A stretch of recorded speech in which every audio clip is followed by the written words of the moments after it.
We're here at FTE-APEX Asia Expo 2019, and I'm joined by Ravi Singh, who is the Chief Innovation and Information Officer at Tata Singapore Airlines Vistara.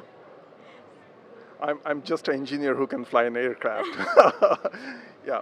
Okay, so Ravi, earlier today you were presenting and you were also involved in a fireside chat on one of our stages. So can you just take us through some of the main points that were covered during the chat?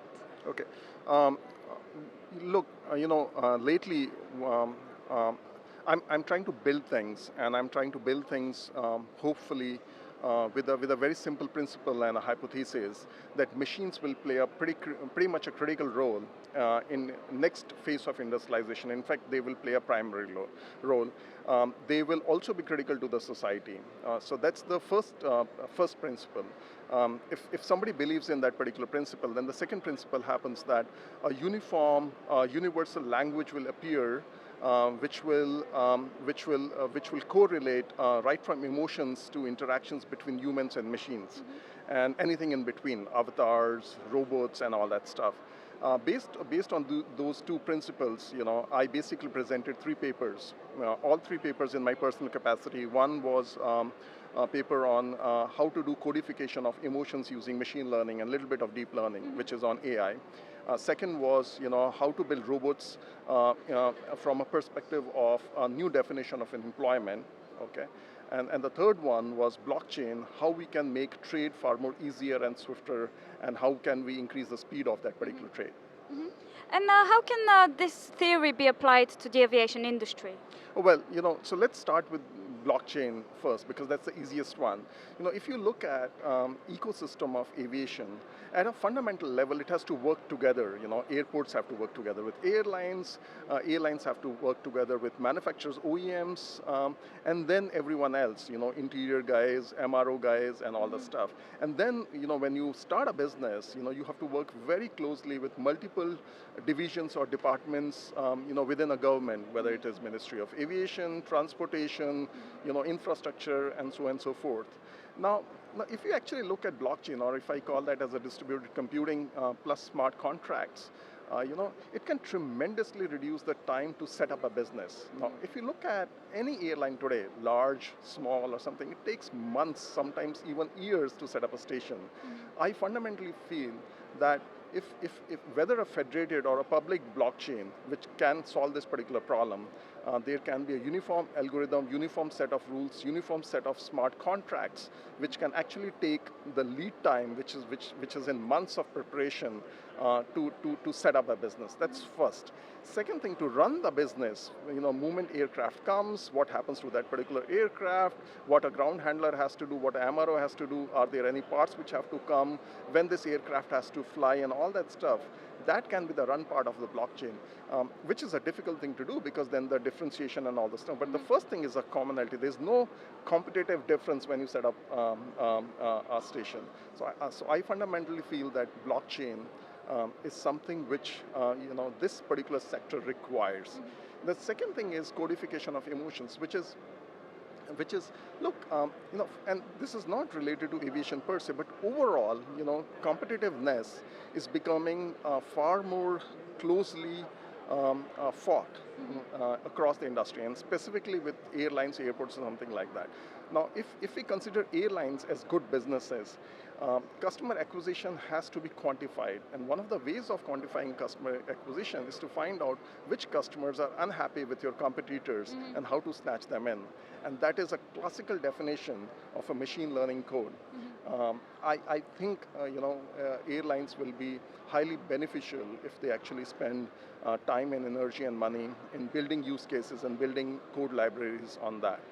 Third one is robots, which is emotional and a passionate topic. I come from a space where a lot of young, which is a very, very young democracies, okay?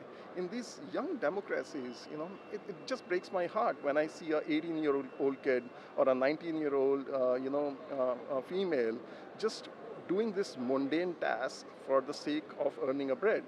And I always say that if you're pressing, even if it is computerized, and I differentiate between industrialization and computerization, even if you computerize a particular thing, and if a young kid is just pushing these 4, 5, 6, 7 keys to do these, solve these 5 problems consistently or 5 repetitive tasks. By that kid will be like 34 years something. They're only going to get muscle memory and arthritis in right or left hand. I think we need to change definition of employment. We need to retrain our youth so that they play a meaningful role, which is far more creative and far more meaningful, and we should leave this mundane tasks with machines. Hence, robotics comes as the third theme. Okay, very interesting insights, absolutely. So we're here at FTE, and I can't help but ask, how do you envision the future of travel experience? Look, I'm an engineer, okay? I'm not a futuristic, but certain things which I know for sure which happen. I think one, there would be a fundamental shift, just because of, from an airport perspective. I think this fundamental shift of design of airport where a passenger or a customer approaches a retail, approaches a baggage handler, approaches a counter, I think will change then in a reverse way, that everything will come to that particular customer, including gates. I think that shift needs to happen at a structural level at an airport. Second thing is from a community and social. I think morality and value system of society is changing. I think airports have this huge opportunity of becoming social hubs, which will be convergence of Tinders, convergence of Facebook, and convergence of LinkedIn, which can actually generate a lot of revenues for airports by giving a lot of other channels for fulfillment, like hotels, like retailers, like airlines, and so on and so forth.